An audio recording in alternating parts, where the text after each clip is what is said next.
Hey everyone, it's Christine Gritmon here with Social. I do the show live every single Friday at 12 noon Eastern Time. And increasingly, it's relevant that it's also 5 p.m. British time because I have a lot of British guests. That wasn't a deliberate theme. I just happen to know a lot of good peeps. And one of the best peeps is Laura Pearman, who is one of my favorite photographers literally in the world. I'm hearing a weird echo of myself, so that's going to be very annoying. I'm going to have to be a professional and ignore that. There's a slight echo. I can hear the slight echo as well, Christine. Can the users hear the echo, or is it just us? We'll find out. Yes. I remember back in the day when long-distance phone calls would have that. So, you know, yes. Yeah, we'll pretend we're on a long-distance phone call. Okay. I'm also going to be annoying and move this. I'm having lighting issues this morning. Too light. All right. God damn it. All right. Anyway, and this is a show about the importance of visuals. So that's better. Yeah, you look good now. You look amazing now. All right, much better.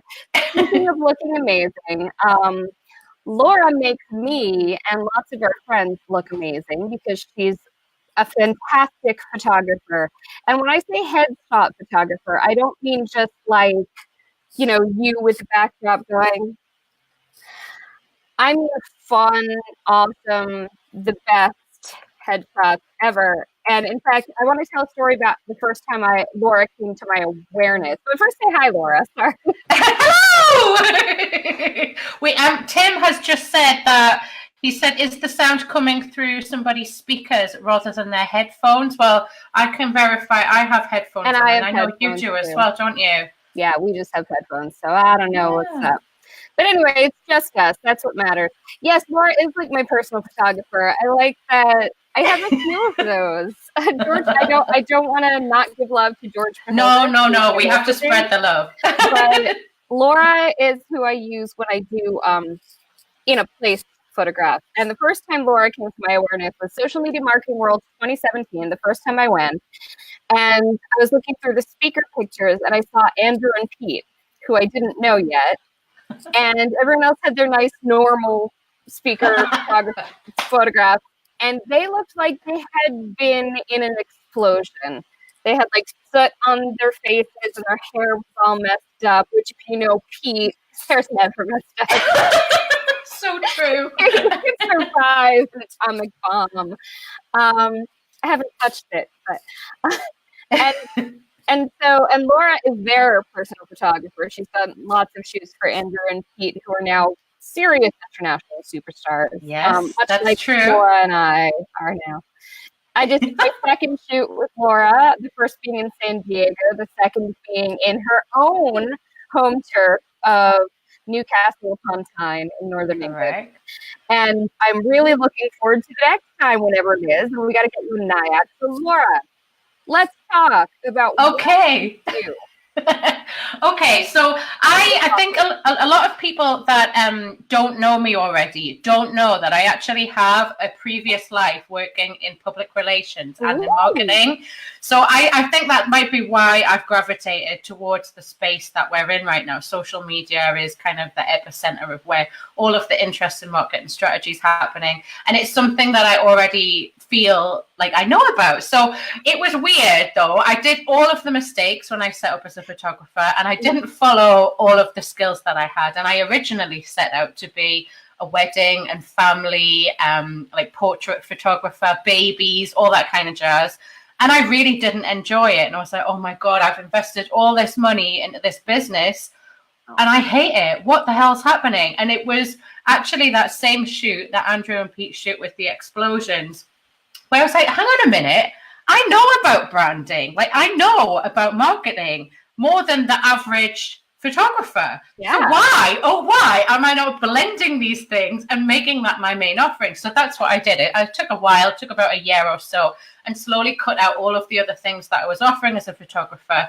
And now I've built this micro niche of headshots photography, but it's on brand headshots photography. And it's so much more than headshots, because that's another thing I want to mention, because it's not like literally someone can take a picture of me here and now, plain backdrop, me with lighting. That's not all you do. I want to True talk about how story. you Yes. take it out of the studio and Okay. amp it up. So I had a studio, like I said, in that original area of my business, and I found it really stifling. Creatively, it was really stifling. I love the outdoors. I've done the traveling thing, and it was one of those things where I could see that the trend was changing a little. You know, we had that trend in like the early millennium where everything was really overly bright and it was like always a white backdrop. That was really trendy then. And I thought, well, it's not going to last forever. And true enough, the trend has now changed into natural light and showing somebody in their real surroundings. We're all desperate to build these real connections with people, and we want to know where they're from and what it looks like when they do what it is that they do. So it makes sense from a visual point of view to put somebody literally into a context. It might be an orchestrated context, so you might be finding a venue that really makes it look awesome, or going to a few different locations to find great textures and backgrounds. But I personally love that challenge of trying to narrate what it is you do and get your brand message and get a full understanding of that more from a business and a marketing point of view, and then get into the photography planning of it and think, right, how can we explain that without any words and just in your headshots? And that's a really incredible explanation of how marketing should be. It really needs to start with the end product and what it's going to look like. It needs to go back. It needs to start with who you are, what you are, and what context we can put you in that is going to make that immediately readable. Yes, exactly that. It's trying to think about how you want to show up for first of all. How do you want to show up? And most people's first reaction to that is, I'm a professional person. I'm very polite. I deliver good customer service, all that crap. But then when you get into the real nitty gritty of who you are, we both like a drink, Christine. We both drop the odd F-bomb every now and then. We love the vintage life. We have a lot in common. That's why we're good friends. But everyone has another layer, and that layer is now the thing that people are wanting to connect to. So it's about understanding what that is without going too real and being like, no bra day, PJs day, no makeup day, because we don't want to show up like that in business anyway. Usually. I love that. So I want to talk about how people have used your images, because I'm sure there's loads of people out there. I know when I first started, I did put an importance on having a professional headshot because I knew, like, I wanted it I have it on my business cards, I wanted it on my professional profiles. I've talked to people who are like, you know what, as long as I have a nice picture, that's okay. But that's like their one picture. I want to talk about why it's important, first of all, to have a wardrobe of pictures, so you don't have just the one, but also about how pictures are so much more than just like one box to tick. Like, yes, it's an ongoing thing, a bit like how you need to think about your website. It's an ongoing opus, and it's very important now to document your journey as a business owner. So it might be that you're struggling. Maybe you're a mom or like, I know we're both renovating our homes right now. That is a real stress and a bit of a sledgehammer sometimes to the work schedule. But by sharing that and explaining that to everyone, they fall in love with you a little bit more. Now, don't get me wrong, there will be people who hate that and they will go away. But I promise you, they are the clients who would have ended up being a nightmare anyway. So it's all about documenting. Now, if you got one headshot done at some little expo that you went to when you were first trying to build your networking base, and you were against that white backdrop, maybe you paid like $50 for it, great. That was the documentation of you at that start moment. But if you're now 5 years ahead and you're still kicking out that photo on every single thing all of the time, people are going to feel that disconnect. They're going to know you as you've progressed in your business all that time ago. So it's important to do it regularly. Now, you can become a complete addict on this. And I love that. It's great for my business if you want to photo shoot every 5 minutes. But really, I think that on average, you want to be looking at updating things professionally every 2 years.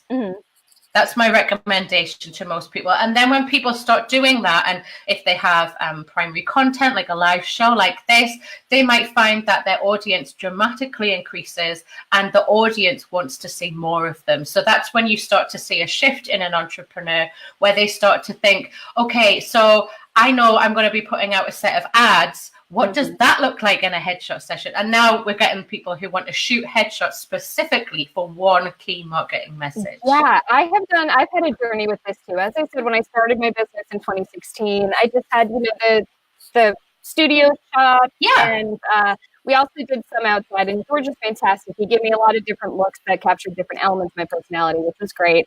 And I had a business card set that had the 3 very different shops, and you kind of got the shot.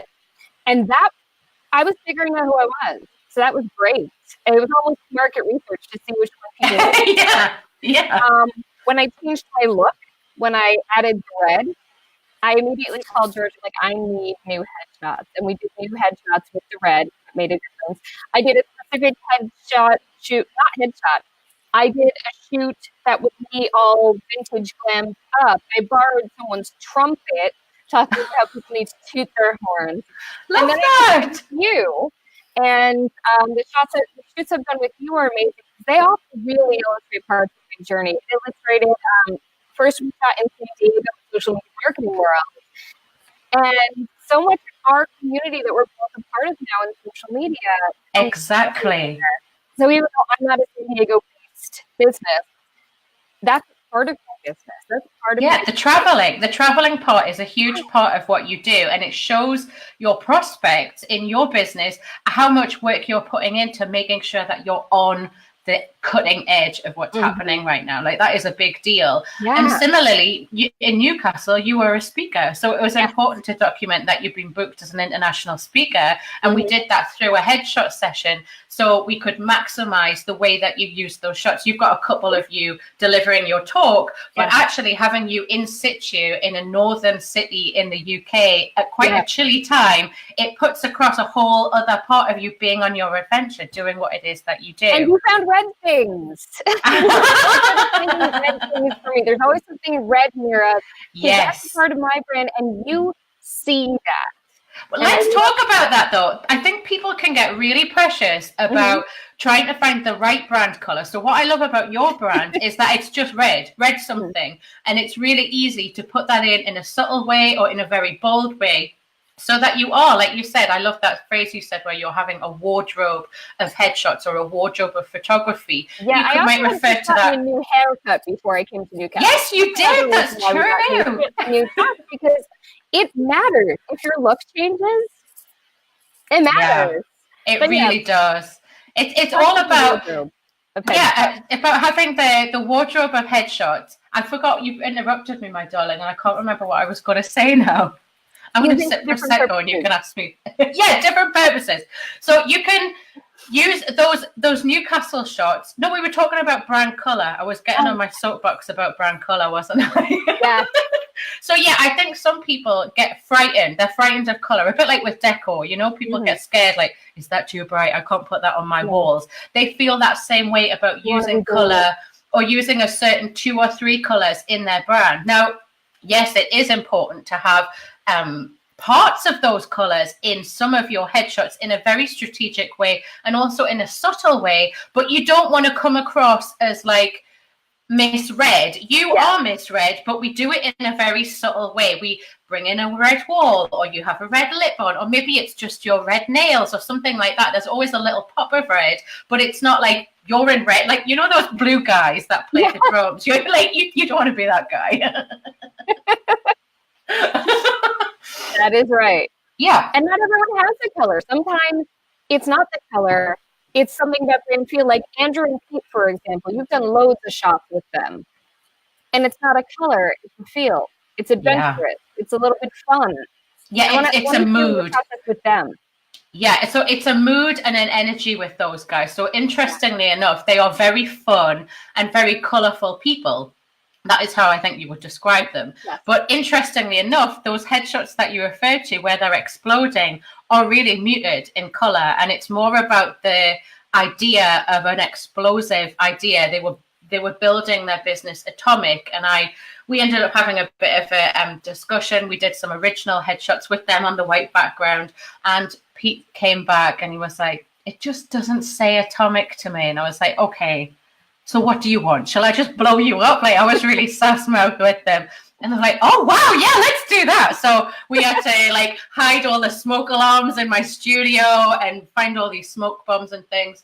But now, where they have evolved in their business, we've introduced different elements. So one of the shoots that we did, we shot entirely on one of those 360-degree green screens, and we put them all over the world in lots of different settings. And the idea was them exploring and extending their business on an international scale. So that was the underlying story to their entire business. They've gone from that explosive idea. Now they're traveling the world, spreading that idea. And now we're just about to start planning for the next headshot session. So I'm not supposed to reveal anything, but it'll be an interesting end to this story. We'll have to jump on another call or something in a couple of months' time. Well, hopefully everyone should be following Laura Pearman, and everyone should be following Andrew and Kate and me, of course. Keep up on Laura's stuff here. Yeah, you can find. I do a lot of when I'm actually out on a session, I will document it as we're progressing on an Insta story. So that's where I put everything out in the first instance. So if you like Instagram, come and join me over there. Love that. Now I want to hear something about. If it's someone you don't know, like me, you knew already. Andrew and Pete, you knew already. What are some ways that you sort of get into the mindset of what someone's thing is so that you can help express it? Okay, it starts with 2 questions every single time, even if I do know them. First question is, who the hell are you? Second question, where the hell are you going? And if you can't really answer those questions, it will have an effect on the final result of your headshots. If you're very clear and you're very focused and you know where you want to get to, we can, once I understand that story and I understand the type of person you are, it really helps me when it comes to planning. Similarly, one of the things I also look out for when I'm working with a new person is I try and get an understanding of how visual they are. They might come to me and say, look, Laura, I haven't got the foggiest about planning out photos. I don't understand how to explain what's in my mind's eye. So I know the way that I need to work with them to kind of take them step by step instead of just coming up with this random vision. Or like you, I might shoot you a random voice bubble and go, hey, listen to this song. It really makes me feel about our next shoot. And you'll be like, yes, I get it. People like that don't get that. So we have to find out the best way that we're going to get the right results for them. Because when you can't really articulate it or you don't feel like you can see it in your mind's eye, it makes it more difficult for me to get into your mind and see what it is that you're saying. So we have to work in a bit of a different way. But I've developed that over the years that I've worked. And I find that now more people who are more focused and have a very strong, ambitious streak, they seem to be gravitating more towards me. And usually, depending on where they are with their success, it might be that they actually have a team of people who work for them by this stage in their business. And usually one person within that team will be able to do the visual and the creative articulation. And the person who we're actually shooting for will be like, just talk to them. Like they're the person. So it works in a lot of different ways. But the main thing is, who the hell are you and where the hell are you going? I love that. And I'm sure a lot of people have trouble answering that. But at the same time, to your point, and you brought up a really good point, people are sort of self-selecting out. If they're not the client for you, they're not the client for you. And you are at a point in your business where you want what you want. Exactly. Yeah. There's only so much time in my schedule. And when I do a photo shoot, I put my entire heart into it. I really do. And so it's important for me to protect that and have the right people. Because when you're in an unpleasant experience, you know what it's like. You've worked with a supplier before and it just doesn't jam. And it's just an icky, horrible feeling for both of you involved. So hopefully we're on the same streak now when we're getting those ambitious people who are really focused. Getting the people who are going to do the work and who are going to be of value to you. Yes. Because various people, they may pay you the same amount of money, but the value in the experience is so different. Yes. Now, I want to talk just very briefly about another area that you've been expanding into in a big way, which is speaker headshots. Not headshots, speaker action shots. I want to talk to you about that and how you go into that. Okay, so it's an interesting time in the world of speaker photography. And I'll be completely transparent about this. I thought if I give a service to these people who are focused and are very successful, there's a very good chance that they're spreading their message on these big stages around the world. So let me give them some value and help them capture that big moment on a great big stage and develop a relationship. And then further down the road, who should they call when they need a great headshot? It should be me, right? Yeah. So we've been working on that in my business for about 2.5, maybe 3 years.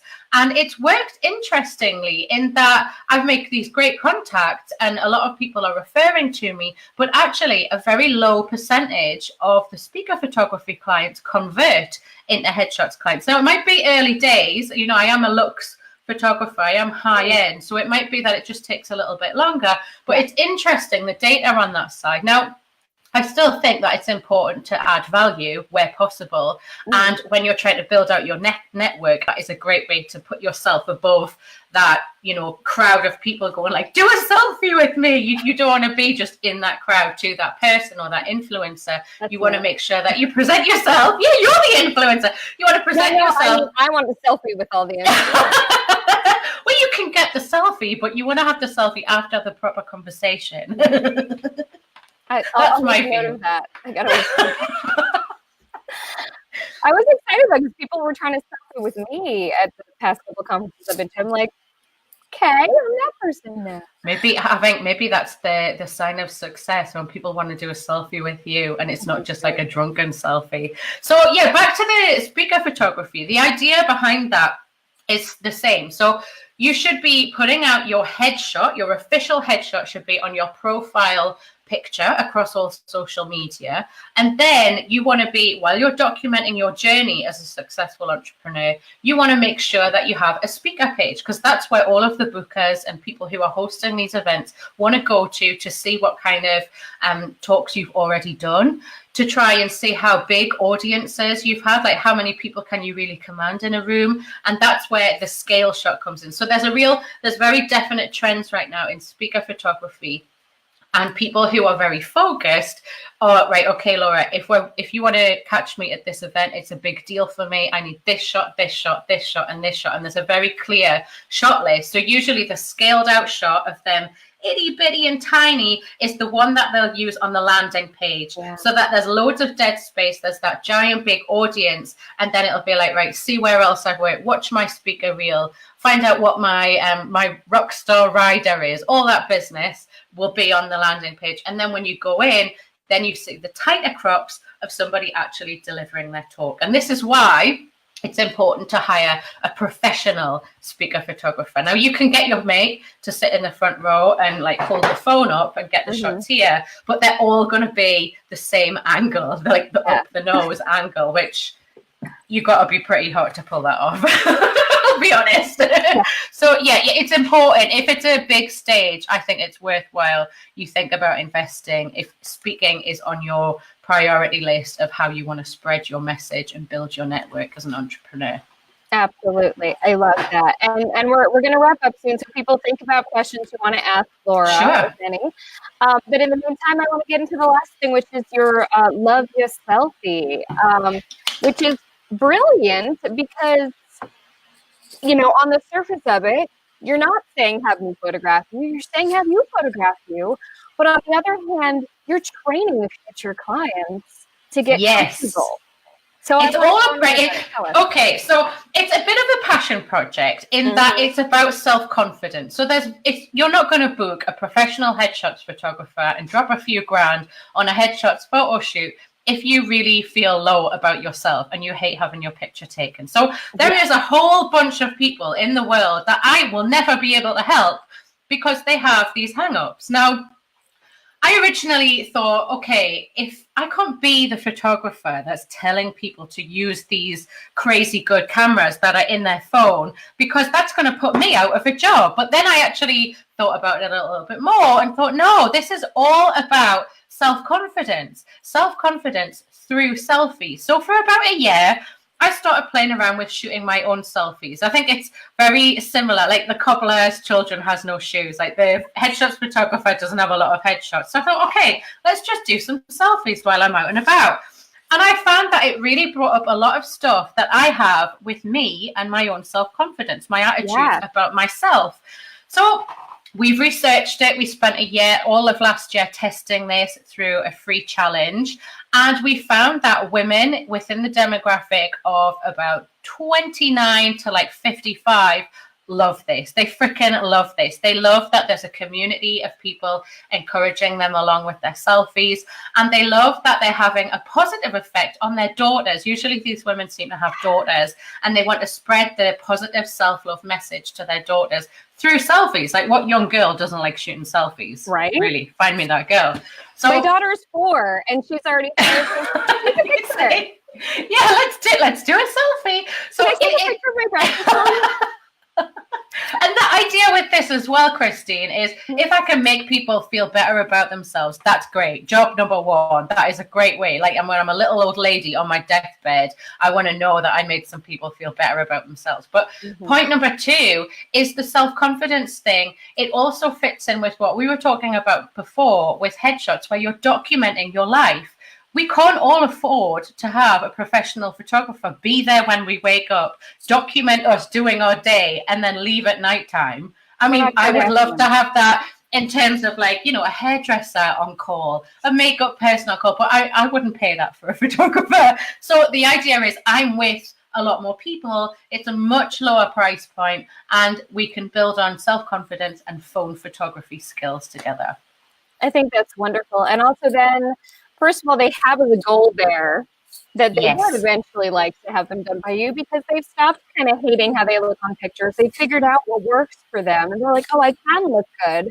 Maybe it is worth spending money when I get there. Or maybe me and them have developed enough of a relationship, so I know that they have that secret little hang up about their left eyebrow, and it's going to be okay because I know about the left eyebrow thing, and it reduces their anxiety level when it comes to actually doing the headshots. It's all about building up that friendship and that level of trust, I think, especially when you feel a bit nervous about it.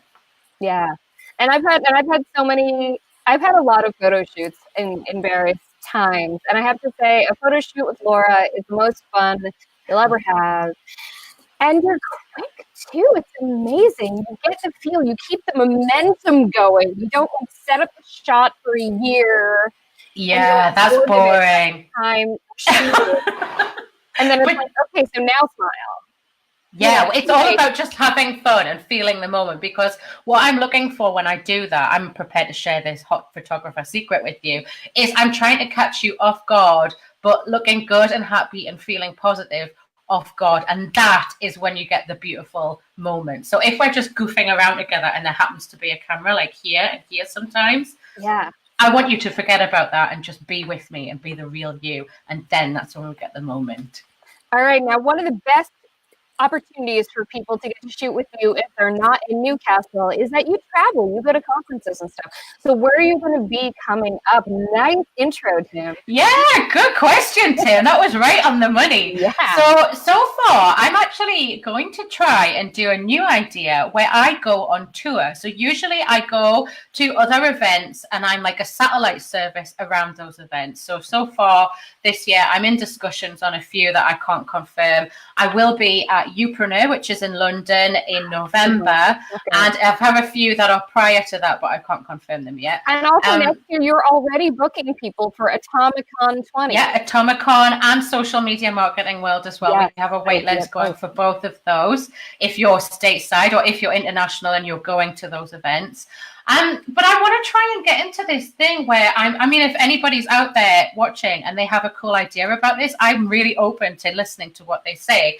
I want to go on tour, and I thought it makes sense to fit in a headshot session, more of a longer length headshot session, when you're not crazed and stressed out about being at a conference. Like, sure, we're there at the same time, but when you want to get a really good polished headshot, you want to go into it in a very calm way, and you can't get that calm feeling when you're at a conference. You just can't. So I thought I want to try and go on tour, and so far I have a few people who are interested, and they're all in the south of the UK. couple of people in Wales, down that way towards like Bristol way, and then I'm thinking probably with a bit of a finale in London before coming back home. But I'm planning that leg, so this is going to be like my first Laura on the road tour. We're going to see if it works, and if it does work, I'll iron out all the creases that I'm sure I'll come into contact with on the road, and then I'll be able to repeat this same model in different locations around the world, because there's beautiful places, and you can't always find a conference that is in that place. Like I would love to go to Sweden. I've got this real thing at the moment about Sweden and photographing in Swedish light and finding great Swedish entrepreneurs. We'll have a little posse there on Instagram. You could set up a studio in IKEA. Yeah, yeah. We all eat meatballs. How fun would that be? But yeah, I want to try and figure out the right way around of doing that. So if anybody goes on tour or they have clients that go on tour, tell me your secrets. I want to know those models. Yes, I love that so much. And honestly, I think you should come to the States in the fall, even though it's conferences. At the same time, in the beginning of September, you've got Inbound in Boston and Content Marketing World in Ohio. Yes. Back and forth. Yeah, that would be good. Maybe I do love New York in the fall, though. It's so pretty. So maybe we do. You're going to come to Nyack one of these days. I need you to shoot me just like you did in San Diego next to the trolley. I need that on Main Street of Nyack. Yes. We'll do it. We'll get there. All right, everyone. This has been Laura Pearman, who is fantastic. Follow her. Love yourself. It's right? Yeah, hashtag love your selfie. That's right. I love that you put the little kiss there as well. Of course. I love it. Laura's amazing. I put the link to the blog of our first shoot together in there. And I've since had my second shoot with her. I'm going to start rolling out those photos. Oh, exciting. I'm going to start using them soon. Yeah. And check her out. I'm Christine Gritmon. I do this show live every Friday at 12 noon New York time with a special guest. Next week, I'm going to have Stephanie Liu of Lights Camera Live. She's freaking amazing. I'd admired her for a while. Finally met her at Social Media Marketing World. So much fun. And we're going to talk about live video because that's awesome. That'll be a good show. I don't have a link yet because I'm going to try using Ecamm for the first time. She works with Ecamm. I've been doing BeLive. BeLive is great. We're trying new things. So we'll see how that goes. I'll have a link for that really soon. I'll put it in the comment thread for this live, and I'll also have a post on it, obviously. And I'm going to post to Laura's stuff, obviously, in the comment threads here. So check her out. And thank you so much, Laura. Thank you. Happy Easter to everyone as well. Yeah, happy Easter, everyone. Happy chocolate.